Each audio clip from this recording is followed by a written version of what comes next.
Hello, everyone. I'm Elena, and this is Applewood Tarot. I've decided to do something different for this cycle of the Wheel of the Year. It has nothing to do with cards or divination, but I hope you'll enjoy it anyway.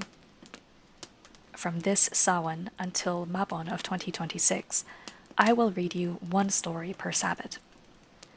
Nothing will happen visually, so you can listen to these as you do chores, lie in bed, or whatever else. They won't be too long, just something I choose from one of my folk or fairy tale books.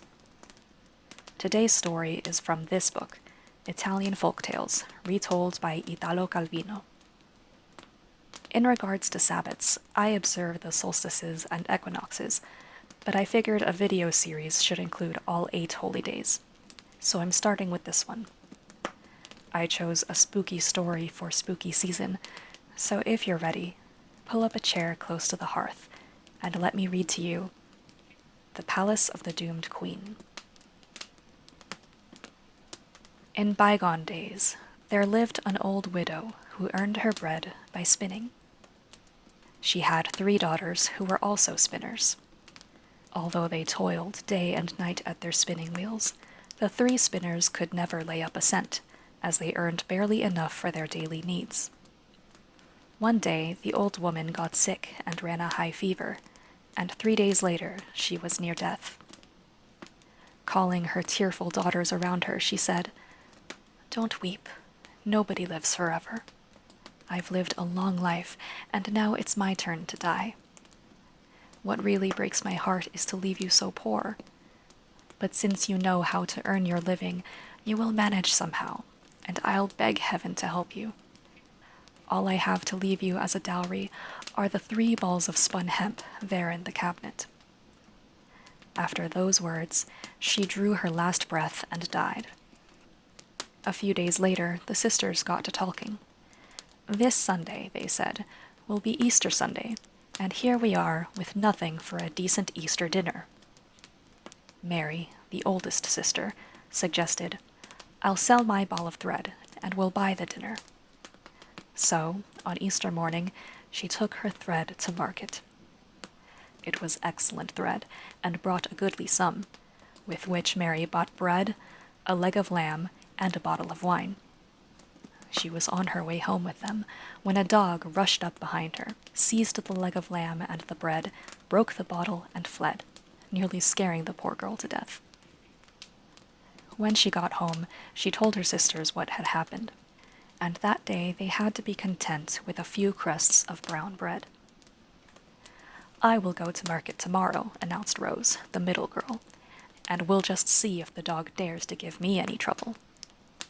She went, sold her ball of thread, bought giblets, bread, and wine, then headed home by a different route. Lo and behold, the dog ran after her too, grabbed the giblets and bread, broke the bottle, and fled. Rose, bolder than Mary by far, ran after him, but he was too fast for her, and she went home all out of breath and told her sisters what had happened. So, for the 2nd day in a row, they feasted on brown bread. "Tomorrow it's my turn to go to market," announced Nina, the youngest, "and we'll just see if the dog pulls the same thing on me." Next morning, she left the house much earlier than her sisters had on the preceding days, took her ball of thread to market, sold it, and bought provisions aplenty.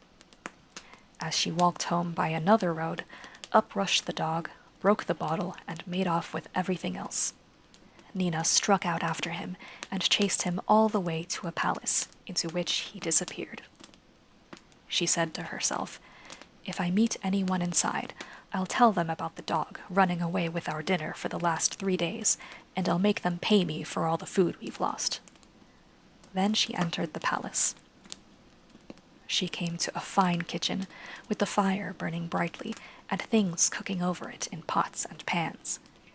Roasting on a spit was a leg of lamb. Lifting the lid of a pot, Nina saw meat stewing which she'd bought only a little while ago. And there in another pan were the giblets. She opened a cupboard and beheld there 3 loaves of bread. She moved on through the house without meeting a living soul, but the table in the dining room was set for 3 persons. They seem to have cooked dinner just for us, thought Nina, and with our own food. If my sisters were here, I'd sit down to the table right away. At that moment, she heard a cart going down the street. Looking out the window, she recognized its driver and asked him to tell her sisters she was waiting for them there, where a fine dinner was all ready to be served. When the sisters arrived, Nina told them what had happened and said, "Let's sit down to the table. If the occupants of this house come in, we'll simply say we're only eating our own food." The sisters were not so bold, but being quite hungry by this time, they finally took their places at the table. It had grown dark, and the 3 girls suddenly saw the windows close and the lamps light up. They were still marveling at it when in came dinner and arranged itself before them. "We thank whoever's serving us and sparing us the trouble of getting dinner ourselves," said Nina. "And now, sisters, let's begin," she urged, and bit into the lamb. Paralyzed with fear, the sisters could scarcely eat and spent the whole time glancing about them, expecting any minute to see some monster rush in. But Nina said, if they didn't want us here for dinner, they shouldn't have cooked for us, lit the lamps, and served us at the table. After dinner, they were soon sleepy, so Nina led them through the house until they came to a bedchamber with 3 nice beds, all turned down. "Let's go to bed now," she proposed. "No," said the sisters. "Let's go home. It's so frightening here." "You ninnies," snapped Nina. "We're comfortable here, and you want to leave. I'm going to bed, come what may." She'd no sooner persuaded them to remain there than a voice was heard at the bottom of the stairwell. "Nina, come light my way." The sisters were terrified. "Merciful heavens, who can it be? Don't go, Nina." "I will go," said Nina, who picked up the lamp and went down the steps. She found herself in a room where a queen was chained and darting flames from her mouth, ears, and nose. "Listen, Nina," said the queen, speaking amid the flames. "Would you like a fortune?" "Yes." "You'll need the help of your sisters as well." "I'll tell them." "There'll be awful things to do, mind you, and if you get scared, you'll die." "I'll persuade them to do what must be done." "Very well. Open those 3 chests there. They're full of queen's robes, gilded and bejeweled. I was the Queen of Spain, mind you. I fell in love with a young man of this town, and because of him I am in hell today. Now, after all the wrong he's done me, he intends to marry another woman. But I want to see him suffer in hell with me, which is only fair. Tomorrow, put on my robe, arrange your hair exactly like mine, and lean on the balustrade with a book in your hand. At a certain time, the young man will come by and say, 'Madam, may I call on you?' Say yes.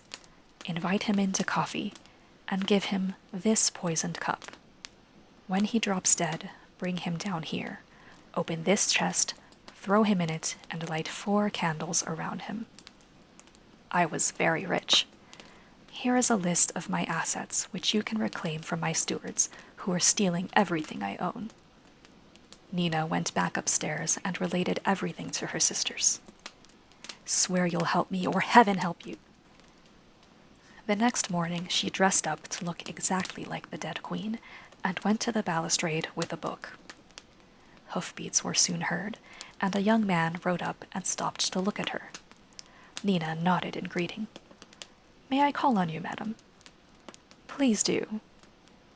The young man dismounted and climbed the steps to the palace. "Let us have a cup of coffee together." "With pleasure." He drank from the poisoned cup and dropped dead. Nina called her sisters to help carry the body downstairs, but they refused, and she said, "If you don't help me, I'll kill you also." She grabbed him by the head, while her sisters caught hold of his feet, and they went downstairs to the closed chest, surrounded by 4 candles. The sisters shuddered and wanted to drop the body and flee. "You just try to get away," said Nina, "and I'll show you a thing or two." The sisters knew better than to defy her, and remained right there. Nina opened the chest. In it sat the queen on a throne of flames. They put in her beloved beside her, and she took him by the hand and said, "Come with me to hell, you wicked soul. That way you won't leave me again." With a great din, the trunk slammed and sank out of sight. Nina revived her sisters, who had fainted, and led them back upstairs to recover from the shock. Then they retrieved all the wealth in the hands of the stewards, and became the richest girls in the world. A few years later, the sisters got married, and Nina gave them each a dowry fit for a princess. Finally, she too got married, and ever after lived like a queen. Thanks for listening. I hope you enjoyed the story.